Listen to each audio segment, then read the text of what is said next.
Assalamualaikum warahmatullahi wabarakatuh. Alhamdulillahi rabbil alamin. Wal aqibatu lil muttaqin. Wala udwana illa ala zalimin. Asyhadu an la ilaha illallah wahdahu la syarikalah. Al-malikul haqqul mubin. Wa asyhadu anna Muhammadan abduhu wa rasuluh. Al-mab'usu lil alamin. Bapak, Ibu, saudara-saudari yang saya hormati, kalau ada orang berpuasa pada bulan Ramadan di siang hari Ramadan, lantas dia berkumur-kumur atau memasukkan air ke hidung.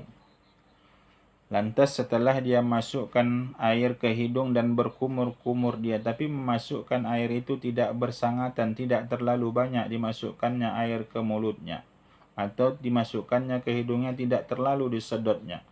Lantas tanpa disengajanya maka melewatilah batas tenggorokannya dan juga batas johir dari hidungnya. Maka perbuatan yang dilakukan yang seperti ini adalah tidak membatalkan puasa.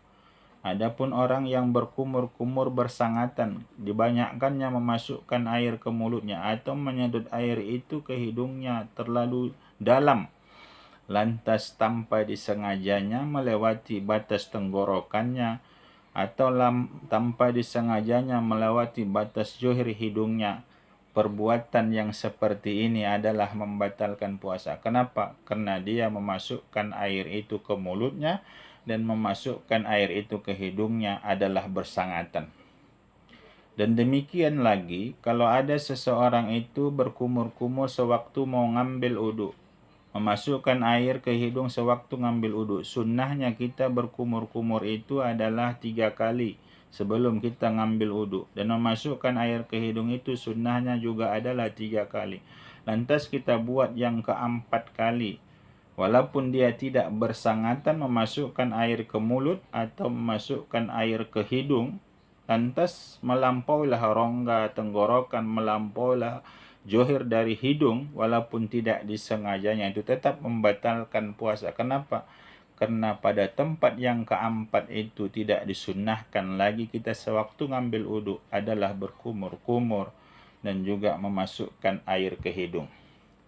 Bapak, Ibu, saudara-saudari yang saya hormati, demikian juga kalau ada orang mandi karena ingin mendinginkan tubuh pada bulan Ramadan. Agar apa? Agar dia segar dalam menjalankan ibadah puasa. Lantas dengan mandi itu tanpa disengajanya maka masuklah air itu ke rongga yang terbuka. Karena itu tidak disengaja, maka perbuatan itu tidak membatalkan puasa. Tapi kalau nyatanya ada orang menyelam, yaitu pada siang Ramadan dalam rangka untuk menyejukkan diri, lantas masuklah air itu ke rongga yang terbuka, maka perbuatan ini adalah membatalkan puasa. Karena perbuatan menyelam itu pada bulan Ramadan adalah dimakruhkan karena perbuatan itu makruh, lantas masuklah ke rongga yang terbuka walaupun tidak disengaja, maka tetap batal puasa. Bapak, Ibu, saudara-saudari yang saya hormati, kalau ada orang yang mandi janabah pada siang Ramadan, lantas tanpa disengaja masuklah air itu ke rongga yang terbuka dari batas yang johir. Kalau mulut yaitu batas tenggorokan. Kalau hidung adalah batas yang nampak, itu kan wajib kita membasuhnya sewaktu mandi janabah. Nyatanya melewati batas yang nampak dari hidung, melewati batas johir, atau batas kuping, melewati batas yang johir, maka masuklah air melampaui batas yang johir itu, yang seharusnya kalau dia tidak mandi janabah maka perbuatan itu dapat membatalkan puasa. Tapi karena dia melaksanakan mandi janabah, kenapa? Sewaktu mandi janabah wajib membasuh batas yang johir, dan melampaukan batas yang johir itu hukumnya adalah sunnah. Maka karena itu perbuatan yang sunnah, lantas masuklah air, yaitu tanpa disengaja melalui batas johir hidung atau batas johir kuping, maka perbuatan itu tidak membatalkan puasa, yaitu bagi orang yang mandi janabah. Bapak, Ibu, saudara-saudari yang saya hormati, yang berikutnya adalah yang kalau seandainya pada siang bulan Ramadan Orang yang makan sahur tadi tertinggallah sisa-sisa makanan yang ada di mulutnya. Sisa-sisa makanan yang ada di mulutnya. Yang tadi malam tidak dia congkel. Lantas tahu dia itu sisa-sisa yang di mulutnya itu. Dan mampu dia untuk meludahkannya. Dan lantas tidak diludahkannya. Langsung ditelannya. Maka perbuatan ini adalah membatalkan puasa. Tapi kalau ada orang yang tadi ada makanan yang tertinggal sewaktu dia makan sahur pada siang Ramadan, tapi dia itu tidak tahu bahwa itu adalah makanan, bercampurlah dengan air liurnya. Kemudian ditelannya karena dia tidak bisa membedakan itu. Dan dia tidak meludahkannya, dia anggap itu adalah sama dengan air liurnya.